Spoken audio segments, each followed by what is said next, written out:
This is Lewis Hart for Boxing Social in association with Empire Fight Store and Forged Irish Stout. Delighted to be joined with Lee McGregor. We're here in Bolton. We've just seen a potential future opponent of yourself, Isaac Lowe. Obviously meant to be tonight, but isn't to be. How are we feeling though? How's things? Seeing everything like that? How are we feeling? Yeah, obviously glad to be here. You know, it's a good night of boxing. Just gutted it's not me. Gutted it's not my night. It was a big fight, live headline on Channel 5. Getting straight back into another big title fight, so devastated that I'm not fighting tonight. But at the same time, I'm hungry. I'm hungry as ever, and I'm ready to get going. Early in the year, we can get it on, and it was nice. It was nice, obviously. Isaac getting a first round knockout builds our fight even more so to go into the new year. We'll just firstly touch on Isaac Lowe's fight there. With it being your future opponent, you made quick work of the guy that he fought. What was your sort of overall thoughts on it? To be honest, I missed quite a lot. We were trying to get set up on the commentary and I couldn't really pay attention to it much. And obviously it was over quite quick, so I can't really take much from it. But to be honest, I said this before the fight, I'm not really going to be able to take much from the fight anyway. I already know what I need to do to beat Isaac Lowe. There's nothing I'm going to see tonight that's going to change that. So yeah, I know what I need to do. Tonight it was good that he got out. Not wasted a camp, you know. I've obviously done the same. I've done a full camp. I've wasted a lot of money on camp and that as well. Exact same situation. So I'm glad for him that he managed to get out, and obviously he's well off for Christmas and that. So both enjoy Christmas and let's get on in the new year. What was the exchange between the two of you in that face-off? Sort of started off friendly, then it got a bit more heated as it went on. Yeah, it started off alright. We obviously said, you know, let's get on in the new year. This is the fight we want, and that was it really. And then he come out where he said that I needed more time, and that's just a stupid thing to come out with, because why would I need more time for him? You know, we decided that we're going to go ahead with the fight with Isaac Lowe. I'm the one that's contracted with Wassim, and I don't need to fight Isaac Lowe. So I just told him that. I says that's stupid, and I don't know why you're coming out with that. And apparently he's going to be the one that gets the contract, and he didn't even really know what he was talking about, to be honest. I think he was just wanting to get maybe still a bit worked up from his fight, adrenaline still running high and stuff or whatever. But again, the crowd are there. He's obviously up for it, and his anger's been taken out on that poor Brazilian. So, but I'm sure we'll both be in opposite corners of each other very soon, and we'll be looking at each other ready to go to war. So whatever you can say, it's actions speak louder than words, and I told him that in the new year we'll get it on. How frustrating was it to deal with that injury so late in camp? You said you were flying, spying the likes of Peter McGregor, Sultan Zalbek, Nick Ball, great names, and then to get that injury so deep into camp must have been sort of kicking yourself, really. Yeah, devastating. And again, that's exactly what I've basically said to Isaac. I had a great camp, you know, trained so hard, had unbelievable sparring, sharp, ready to go. But to be honest, and again, I tried my best, you know. I tried training for about 2 weeks through the injury, and that probably done me no favours, and why the fight didn't go ahead and had to be pushed back to the year, because I was adamant that I was fighting. So I trained for maybe a week or two with the injury, thinking it was going to be alright, and I ended up doing more damage on it. So I'm just glad that I've got the right people around me, you know, close people that care about me, and took that decision away from me, really, took that decision out of my hands, spoke some sense into me and said, listen, there's no way you can fight. And I was adamant. I was trying to convince myself that I was fine, I was going to be okay, and I couldn't even throw a punch. So there was no strength in it. I couldn't lift any weight. There was nothing. So the right call, definitely. And like I said, I'm glad that I've got the people around me to tell me and take that decision away from me, because again, if it was up to me, I probably would have just kept pushing through and trying and convincing myself that I was okay. And I could have came in here the night and been nowhere near myself, and going on my last fight and last performance, and that I can't afford that. You know, I need to be at 100%, and I've learned that, and I'll never go into another fight not feeling 100%. There's too much at risk, and I'll not do it again. I've done it many times before, and I'm pulled through, and I learned a lot from that last fight. So I won't do it again. We'll just reflect on the last fight before we go into obviously being with Billy Nelson now, but reflect on the last fight, losing to Erik Robles. How have you sort of reflected on that now, with it being a few months? Has it sort of got the hunger back in your belly? Yeah, firstly, obviously, it was devastating. You know, I was absolutely gutted. It was my homecoming. I do firmly believe that under different circumstances, I would have won that fight without a doubt in my mind. Just obviously the inactivity had cost me a lot. Not been in the ring for a long time.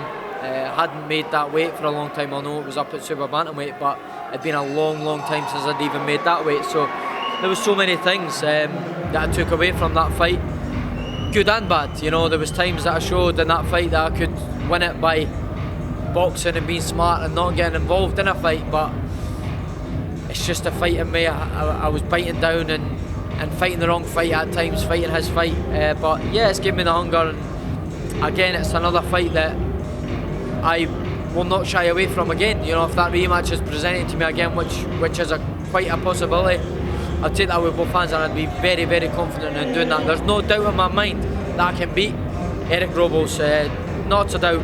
I just need to make sure that all I need is momentum, activity, injury free, and there's no doubt that I can beat any of these guys. All the top competitors at super bantamweight, 122 pounds, 126 pounds, which I'm campaigning at next year early on with Isaac. We'll see where we're at after that, and I want to be in with all the big dogs going into 2024. You mentioned in there about super bantamweight, especially for the Robles fight. It was no secret that was a tough cut for you. Moving up to featherweight now, do you feel like sort of you'll be more fresh after sort of realising that super bantam can be quite difficult, especially being inactive as well? Yeah, definitely. That's the thing when you're.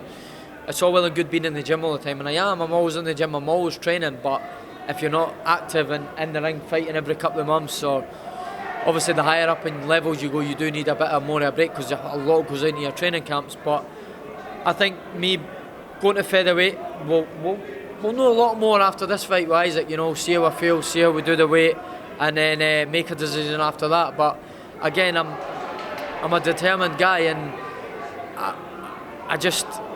I would really love to fix that last fight, you know, because I don't believe that Erik Robles beat me because he's better than me. I genuinely don't. So I would really love to revisit that, whether that be at featherweight. We could potentially try and do that. There's so many options for me, but my full focus is just get back in the ring. And Isaac Lowe is obviously my first opponent that I need to get through. So it's all well and good saying we're going to do this, we're going to do that, but take care of Isaac, who's no pushover, you know, very high level fighter. You know, he's only lost twice to two top world level fighters who've proved that. Lopez, the world champion, and Nick Ball, who's just on the verge of becoming world champion. So no shame in losing to them two. And he was in them fights, to be honest. He was making them competitive. So I want to come in here next year, early on in the year, and make a statement and do a job on him and win in style. Did want to touch on now with a new camp with Billy Nelson, back up to your home sort of area of Scotland. Billy's getting a real improved stable now. With obviously he's got Martin who's flying, Lewis Crocker's out tomorrow, yourself, Sultan. The decision to move up to Scotland, back up to Scotland, and with Billy now, how much of a benefit do you feel like that's had to your game?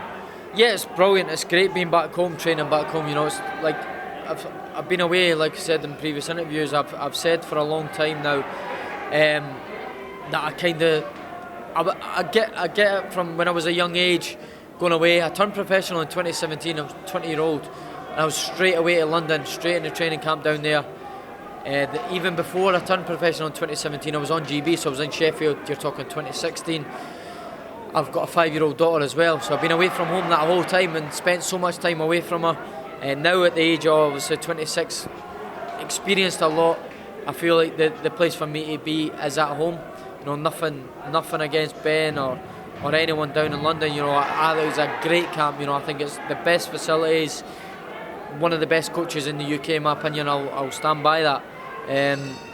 Just one of them situations that you can have the best of everything if you want, but if you're not happy and not enjoying yourself down where you are, then you're not going to get the best out of yourself. And that was the situation with me. I needed to be back home.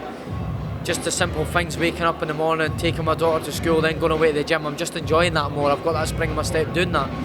Being able to then come back from the gym, pick her up, sit down at the dinner table with my family, just little things like that. Which is then, it's all bouncing off each other and making that me enjoy being in the gym, back around my own people, my brother being able to come in the gym with me, and I've never had any of that for a long time. And I'm a people person, you know, close, my circle's small. But I've got the people that I know and that I need around me, and that's all I need, and that's where I'll be happy. I just want to be happy, and a happy fighter's a dangerous one. I know it's an old cliche and it gets used a lot, but it's so true. Was it a difficult conversation to have with Ben, for being with him for quite a while, to have that conversation with Ben to say that you sort of departing? Was that a difficult conversation? No, not at all. It was totally understandable. He was in agreement with it. You know, it was one of them. He knows how I feel. He knows what I've been through. He knows the kind of person I am. He knows how family orientated I am. He knows how much I love my daughter. He knows how hard I found it being away from home.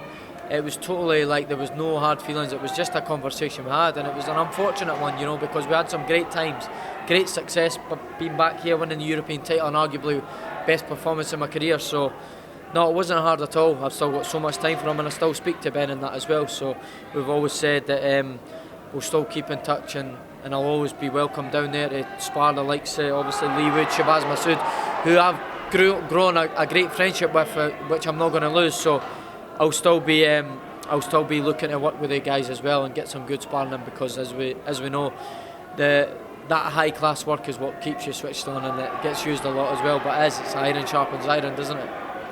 Absolutely, Lee. Just want to say thank you for taking time to speak to you. Really appreciate it. All the best for I suppose February next year when you take on Isaac Lowe, mate. Thank you, mate. Top man. Cheers.